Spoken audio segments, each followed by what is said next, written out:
सर्वसामान्य जनतेच्या सुखदुःखात सहभागी होऊन त्यांच्या समस्या सोडवण्यासाठी शिवसेना कार्यालयाचा निश्चित उपयोग होईल असे प्रतिपादन नामदार भरतशेठ गोगावले यांनी केले। नागोठणे शहरात शिवसेनेच्या नवीन कार्यालयाच्या उद्घाटन प्रसंगी ते बोलत होते। नागोठणे येथे मंत्री भरतशेठ गोगावले यांच्या हस्ते शिवसेनेच्या नवीन कार्यालयाचे दिमागदार उद्घाटन करण्यात आले। यावेळी झालेल्या कार्यक्रमात बोलताना तालुका प्रमुख ॲडव्होकेट मनोज कुमार शिंदे यांनी महत्त्वपूर्ण वक्तव्य केले। ते म्हणाले, नागोठणे शहरात शिवसेना दिसत नाही, दिसते ती दुसरीच दिसते। अशी चर्चा होत असताना आता बदललेलं चित्र विरोधकांना दिसत असेल, कारण आता आमची शिवसेना शहरात दिसू लागली आहे। काय सांगाल साहेब, आज तुमच्या शिवसेना शाखेचं उद्घाटन होतं, संपर्क करायचा रोहा तालुका प्रमुख म्हणून माझ्यासाठी निश्चितच आनंदाचा दिवस आहे। कारण की नागोठणेसारख्या छोट्या शहरामध्ये शिवसेना ही दिवसेंदिवस भक्कम पद्धतीने वाढत आहे। आजचं संपर्क कार्यालयाचं उद्घाटन आणि त्या उद्घाटनाला आलेले आमचे शिवसेनेचे दैवत, ते रायगड जिल्ह्याच्या तमाम शिवसैनिकांचे दैवत ज्यांना मानलं जातं ते भरतशेठ गोगावले यांच्या हस्ते आज उपस्थित सर्व शिवसैनिकांसमोर या संपर्क कार्यालयाचं उद्घाटन झालं।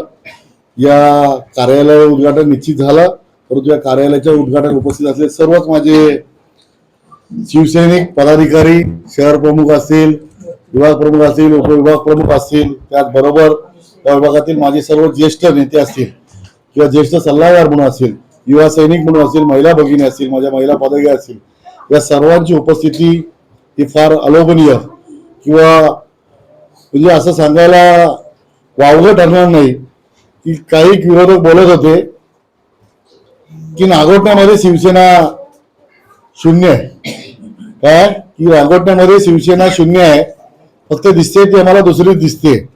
परंतु आजची परिस्थिती आज उलट दिसायला लागलेली आहे आणि आता घड्याळाचे काटे पण उलटे फिरायला लागले, ते तुम्ही बघताय। कारण प्रत्येक ठिकाणी नवीन प्रवेश, कालही मी सांगितलं, रोहा तालुक्यातील शेडसे ग्रामपंचायत सरपंच उपसरपंच सहित सर्वच ग्रामपंचायत सदस्यांनी राष्ट्रवादी काँग्रेसमधून शिवसेनेमध्ये प्रवेश केला। त्यामुळं मी जे म्हणतोय की रायगड जिल्ह्यात शिवसेना हा एक नंबरचा पक्ष राहील। येत्या नजीकच्या काळात आपल्याला जिल्हा परिषदेवरती शिवसेनेचा भगवा फडकवण्यासाठी या विभागातील असंख्य तरुण तयार होत आहेत शिवसेनेत यायला।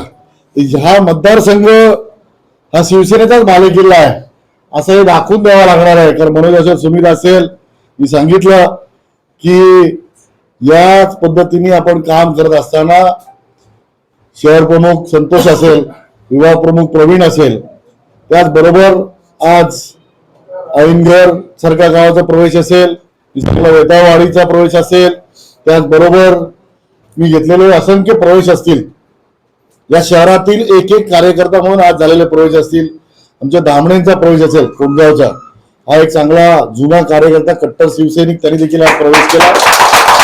मी सांगितलं की ऐनघरचे माझे सरपंच त्यांनी देखील प्रवेश केला। दिनेश सारखा कार्यकर्ता एक चांगला राष्ट्रवादीतून आपल्या मध्ये आला आणि त्यांनी देखील चांगल्या तऱ्हेने प्रवेश केला। आज सुदाम घाग यांनी देखील प्रवेश केला। त्याचबरोबर मी सांगितलं की वणी असेल, करसुरी असेल, या विभागातील असंख्य लोक प्रवेश करतायत आणि ही जी काय मी सांगितलं की अजून बहुत कतार नाही, भरपूर कतारमध्ये उभे आहेत। मी ज्या वेळेला मी सांगितलं तुम्हाला की मी ज्या वेळेला शिवसेनेचा गट निर्माण झाले बरोबर धामणे, त्यावेळी मी एकटाच पलीकडे गेलो, काय बोललो तो एकटा चाललेलो होतो आणि आता कारवा तयार झालेला तुम्हाला बघायला मिळतोय। नजीकच्या काळात 21 तारखेला नगरपालिकेचा निकाल आहे, या नगरपालिकेच्या निकालामध्ये शिवसेना ही कितव्या क्रमांकावर आहे याचाही क्वचित सर्व रोहा तालुक्यातील जनतेला मिळेल। आणि या रोह्यातून मी सांगतोय की एकेकाळी अशी परिस्थिती असायची की जिल्हा परिषदला उमेदवार मिळताना नाकीनऊ व्हायचे, परंतु आता भावी जिल्हा परिषद सदस्य म्हणून असंख्य लोक स्वतःचा बॅनर बनवून तयार आहेत। एवढी गर्दी या शिवसेनेमध्ये झालेली आहे। त्यामुळे येणाऱ्या जिल्हा परिषद आणि पंचायत समितीवरती मी सांगतोय शिवसेनेचा भगवा हा डौलाने फडकेल। कोणतीही शंका नाही. तर नागोठाही बदलतो अशा प्रकारे पुढच्या दिसणारा नक्की दिसेल.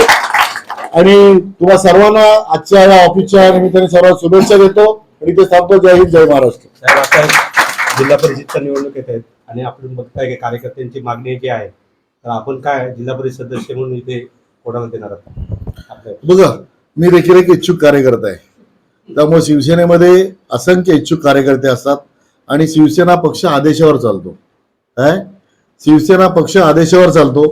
रायगड जिल्ह्याचे माझे तिन्ही दैवत भरत शेठ गोगावले, मी सांगितलं महेंद्र शेठ दळवी आणि महेंद्र थोरवे, हे जे ठरवतील तो जिल्हा परिषदचा उमेदवार होऊ शकतो. एवढंच मी तुम्हाला सांगतो. बसस्टॉपचा कार्यक्रम झाला, त्याच्यामध्ये प्रोटोकॉलमध्ये गडबड झाली अशी सूचना आदित्यपर्यंत झाली. आपलं काय म्हणणं? नाही, असं काय प्रोटोकॉलमध्ये गडबड झाली असं काय म्हणता येणार नाही. हा बसचा कार्यक्रम हा सार्वजनिक म्हणजे सरकारचा कार्यक्रम होता आणि सरकारच्या नियोजनाप्रमाणे कार्यक्रम झाला. असं मला कुठे काय वाटलं नाही की प्रोटोकॉलमध्ये काही गडबड झाली, असं काय मला दिसत नाही. यावेळी आयोजित कार्यक्रमात विविध राजकीय पक्षातील अनेक कार्यकर्त्यांनी शिवसेना पक्षात प्रवेश केला. त्यामुळे शिवसेनेला नागोठणे परिसरात आणखी बळकटी मिळणार असल्याचे दिसून येत आहे.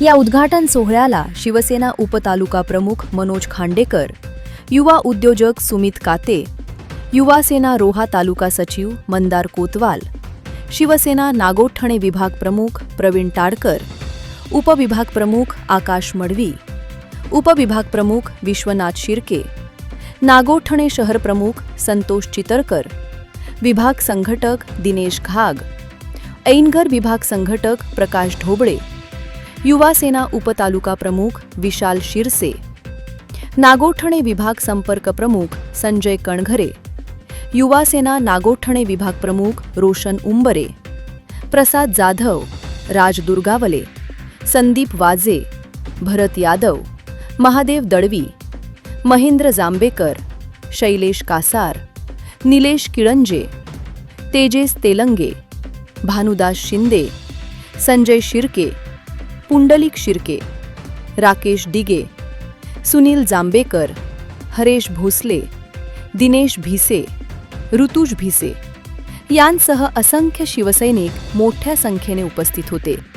जनोदय करिता नितीन गायकवाड, नागोठणे.